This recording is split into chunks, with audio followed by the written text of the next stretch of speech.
Déjà, merci Nathalie et merci de cette invitation à venir présenter les points de vue et les travaux en addictologie portant sur l'addiction à l'alimentation. Donc, moi, je suis Sarvan Barraud, donc je suis enseignante-chercheuse et psychologue au CHU de Tours et je présente cette communication en mon nom et en celui du docteur Paul Bruno, qui est MCU-PH à l'Université de Tours en psychiatrie et qui ne peut pas être présent aujourd'hui, mais avec qui j'ai effectué cette communication et les travaux que je vais vous présenter.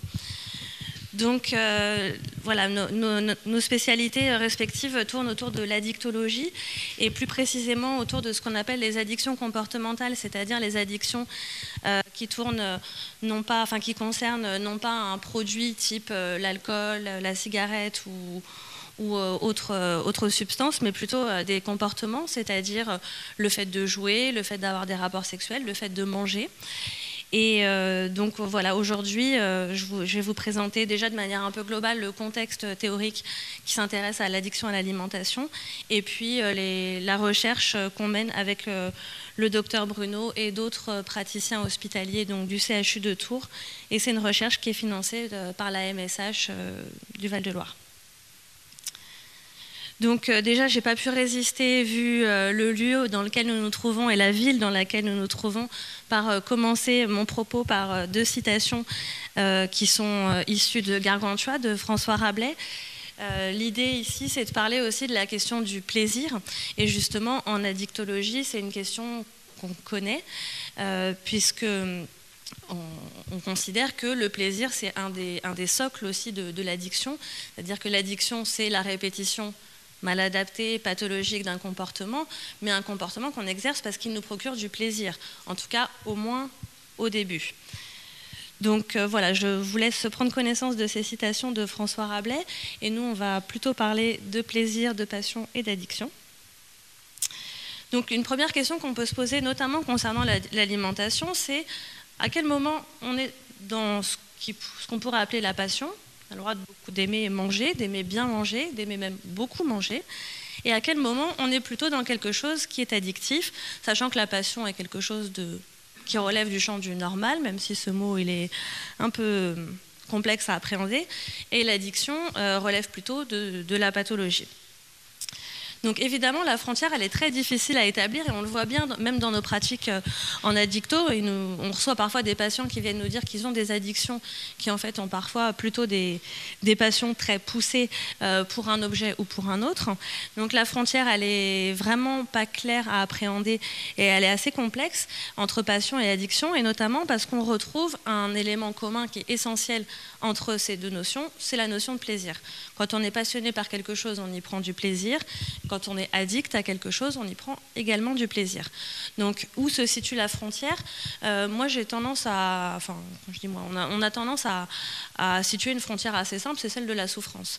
À partir du moment où un individu est en souffrance avec un comportement ou avec une consommation, on est un peu plus, certainement, dans l'addiction que dans la passion. Un autre critère essentiel, c'est celui de la perte de contrôle. Si j'aime beaucoup manger et que je mange quand ça me fait plaisir et que je sais m'arrêter quand c'est trop, quand j'ai plus faim, quand je ne peux plus ou quand ça peut occasionner des dommages, j'ai le contrôle sur mon comportement, on est plutôt du côté de la passion. Si au contraire, le comportement qui me fait énormément plaisir, type manger, je n'arrive pas à le contrôler, je ne sais pas m'arrêter et j'occasionne des dommages sur ma santé ou des dommages financiers, ça peut arriver, on est plutôt du côté de l'addiction. Donc je vous le disais, le plaisir, c'est vraiment une composante essentielle dans le cadre des troubles addictifs, puisque de manière un peu globale, l'être humain est généralement un hédoniste et nous avons une tendance naturelle à aller vers ce qui nous procure du plaisir et à éviter ce qui nous procure du déplaisir. Donc je vous le disais, la notion de plaisir, c'est un des trois socles de l'addiction, avec la répétition du comportement. Il n'y a jamais d'addiction quand il n'y a pas répétition, et la dépendance. C'est-à-dire que l'addiction implique une perte de contrôle et une dépendance, c'est-à-dire que le sujet va dire « je ne peux pas faire autrement, je ne peux pas m'en passer, je ne suis plus maître de moi-même ». Donc concernant l'alimentation, Ça peut paraître simple finalement, intellectuellement, de penser l'addiction à l'alimentation, mais ça ne l'est pas tant que ça.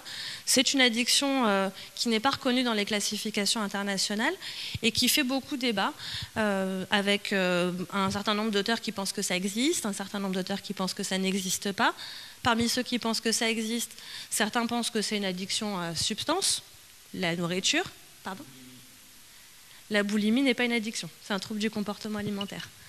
Si vous voulez, je reviendrai sur la distinction entre les deux ensuite. Je ne sais plus où j'en étais, du coup. Oui, donc ça ne fait pas consensus. La question étant de savoir que si on est addict à l'alimentation, est-ce qu'on est addict à une substance, la nourriture, ou à un comportement, le fait de manger. Alors il y a différents points de vue, avec différents arguments qui se valent. On ne va pas rentrer dans le débat tout de suite, sauf si vous voulez pendant la discussion. En tout cas, ce qu'on en sait. Là, on part de l'hypothèse qu'il serait possible de développer une addiction vis-à-vis de certains aliments, notamment les aliments gras, salés et sucrés.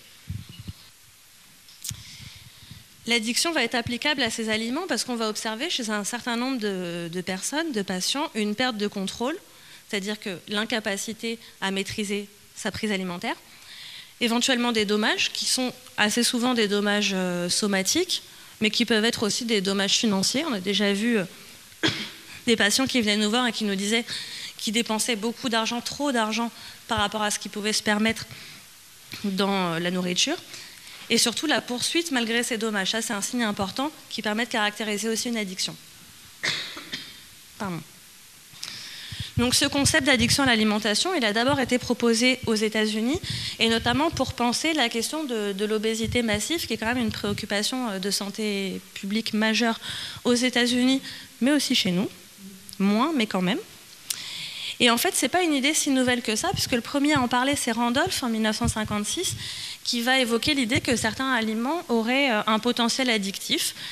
C'est une idée qui va être laissée de côté pendant assez longtemps. Et les pionniers finalement des travaux sur l'addiction à l'alimentation, c'est plutôt l'équipe d'Ashley Gerhardt qui vont reprendre dans les années 2000-2010 ce concept d'addiction à l'alimentation, qui vont mener beaucoup de recherches dessus et qui vont notamment valider une échelle qui permet d'évaluer cette addiction. Et cette échelle, elle a été validée en français par le docteur Bruno qui fait partie donc, de l'équipe de psychiatrie de Tours et ses collaborateurs. Ce dont on se rend compte quand on regarde les recherches concernant l'addiction à l'alimentation, c'est qu'en général, on n'est pas addict à n'importe quoi. On n'est pas addict au brocoli, au concombre ou au chou-fleur. C'est plutôt des aliments, comme je le disais, gras, salés, sucrés, et surtout des aliments hautement transformés, avec une haute palatabilité, c'est-à-dire une sensation agréable, une texture agréable en bouche. Donc plutôt des aliments raffinés, fortement concentrés en sucre ou en substances sucrantes, en sel, en gras ou en caféine. Donc forcément des aliments qui, à dose moyenne ou importante, peuvent avoir aussi des conséquences délétères pour la santé au niveau physique.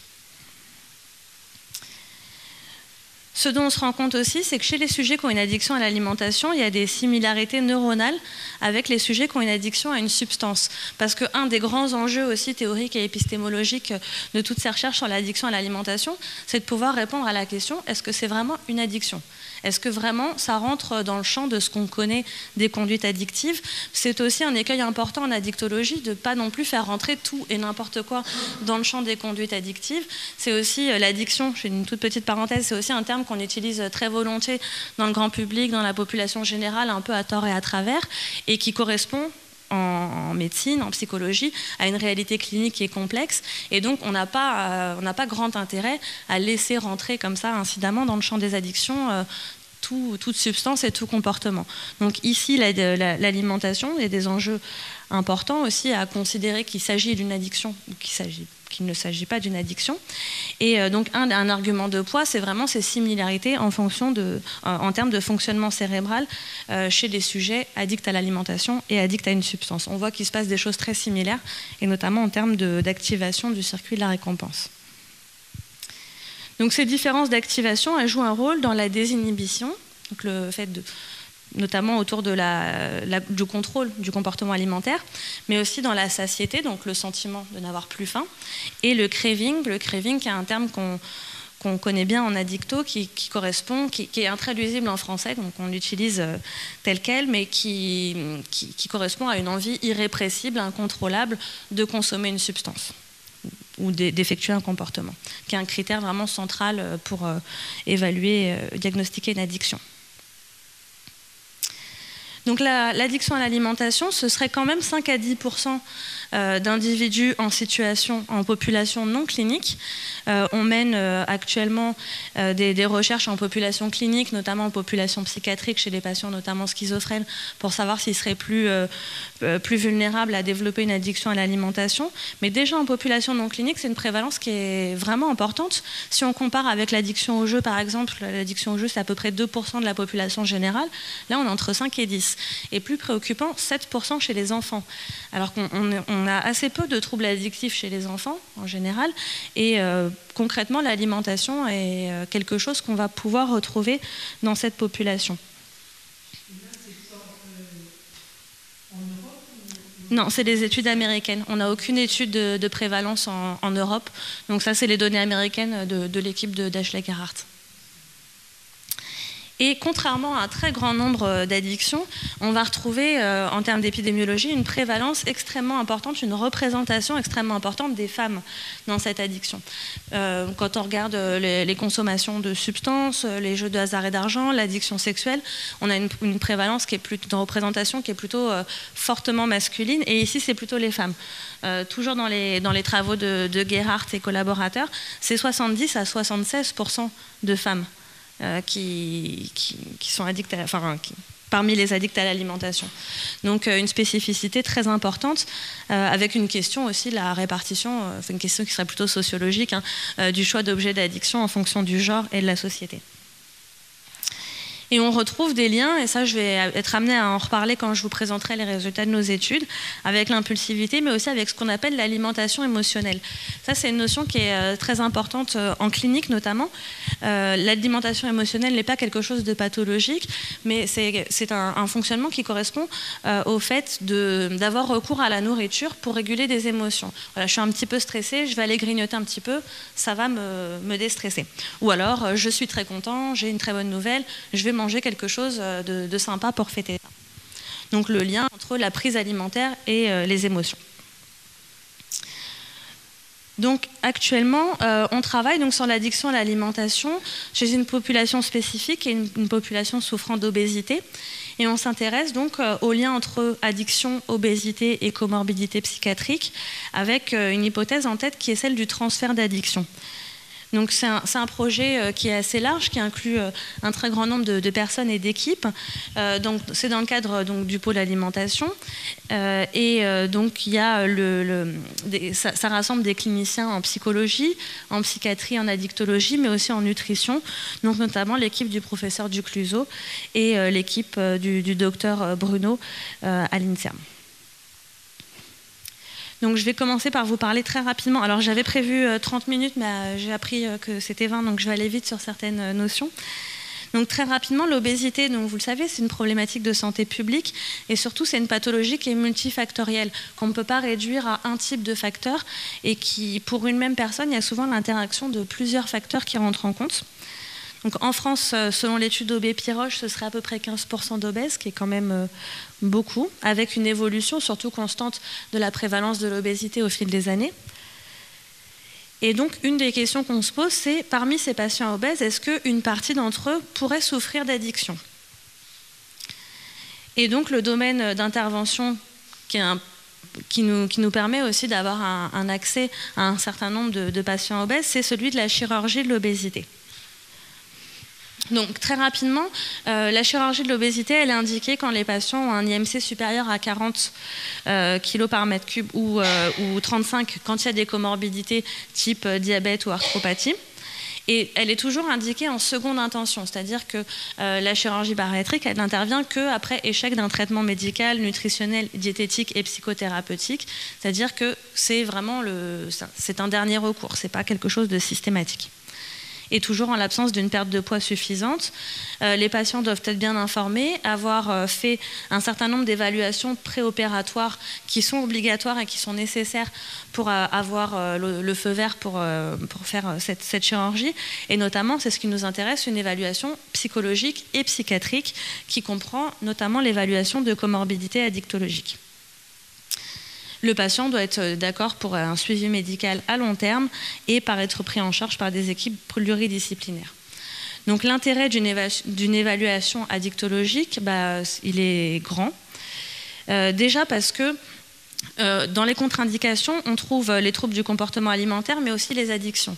C'est-à-dire qu'une personne qui serait candidate à la chirurgie bariatrique, mais qui serait alcoolodépendante, par exemple, n'aurait pas l'autorisation d'être opérée. Il faudrait d'abord qu'il y ait une prise en charge concernant ces troubles liés à l'usage de l'alcool pour ensuite pouvoir être opérée. Donc absence de prise en charge médicale identifiée et l'incapacité du patient à participer à un suivi. Il est très important que les patients, après l'opération, s'inscrivent dans un suivi qui va être relativement conséquent en termes de temps, plusieurs mois, voire plusieurs années. Et un suivi qui inclut notamment une prise en charge psychiatrique et psychologique. Contre-indication aussi pour les troubles cognitifs et mentaux sévères. Voilà, juste à titre indicatif, on trouve de façon assez importante finalement des prévalences de troubles addictifs, soit passés, soit actuels, chez les candidats à la chirurgie bariatrique. Donc sur la vie entière, c'est 0,5 à 35%, et au moment de l'évaluation, ça peut aller jusqu'à 2%, ce qui paraît pas énorme, mais qui est déjà un peu conséquent. Par ailleurs, nous, on s'intéresse surtout à ce qui va se passer après la chirurgie bariatrique.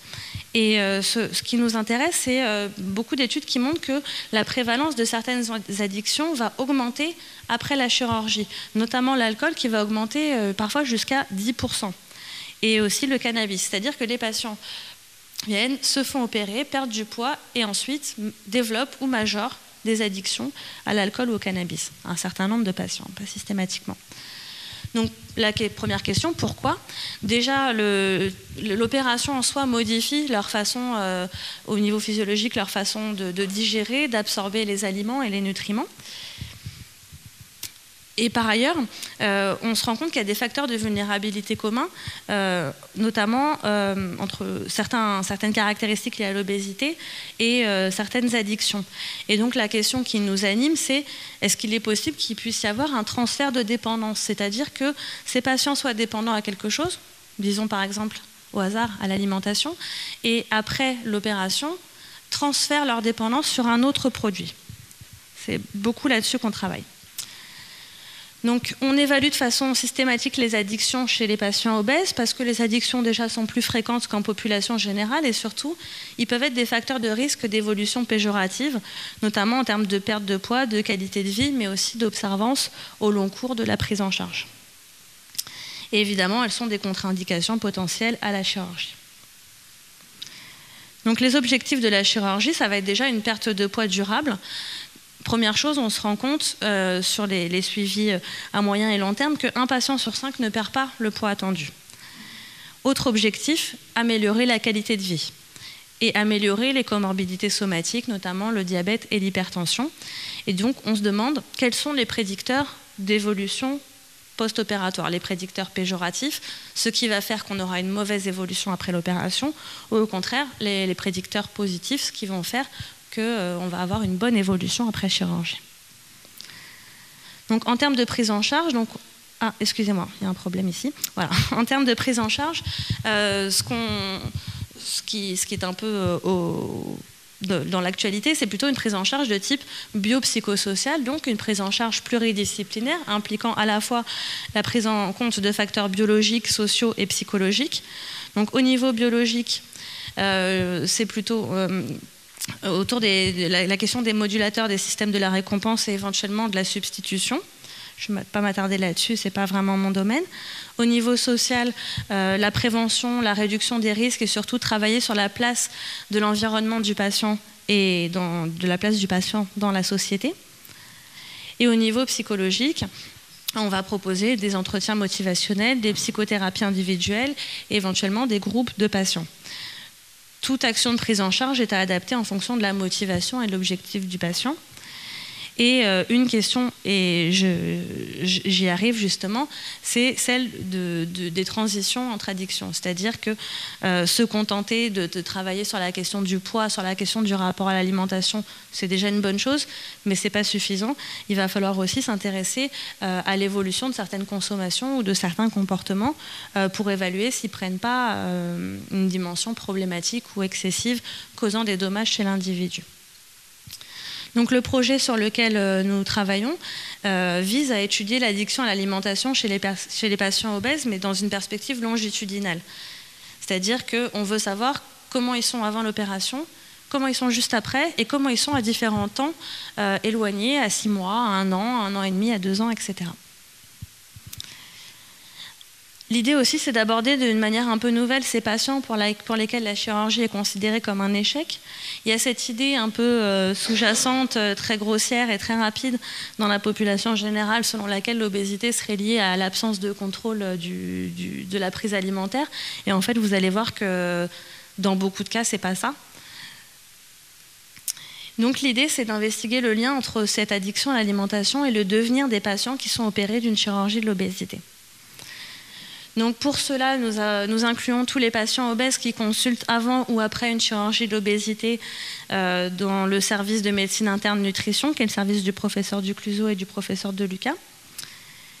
Donc concrètement, les questionnaires sont implantés au cours des évaluations, donc préopératoires, juste après l'opération, etc. Donc il y a 15 auto-questionnaires.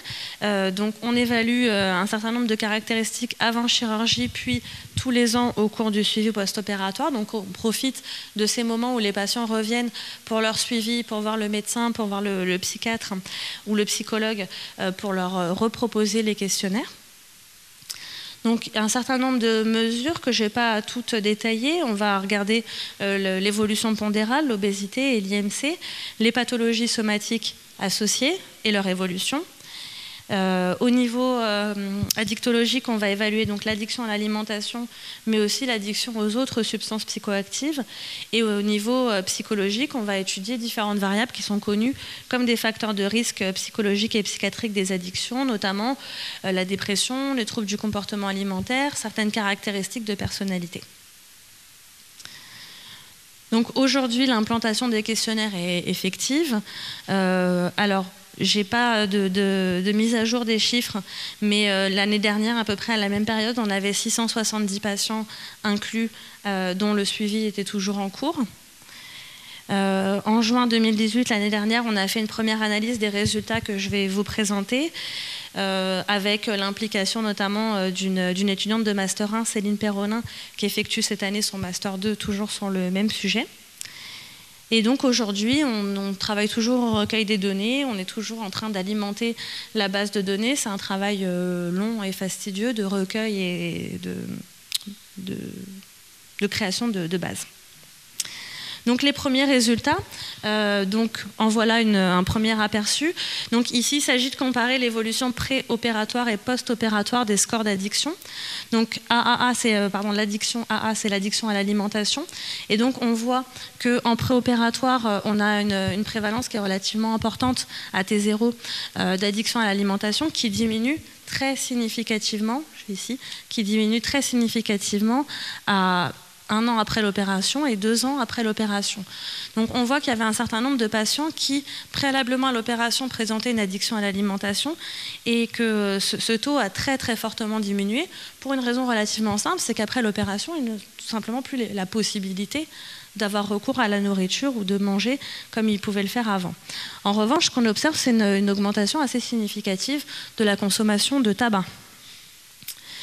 Donc je vous disais tout à l'heure que le fait de présenter une addiction était une contre-indication à la chirurgie, à l'exception du tabac.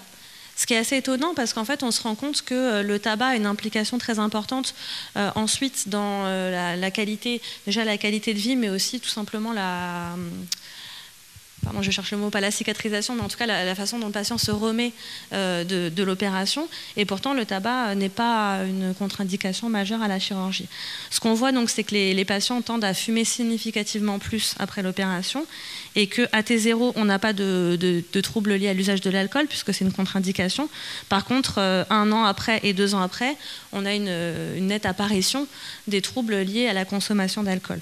Donc on voit bien qu'il y a un certain nombre de patients qui, suite à l'opération, vont commencer ou majorer une consommation de tabac ou d'alcool.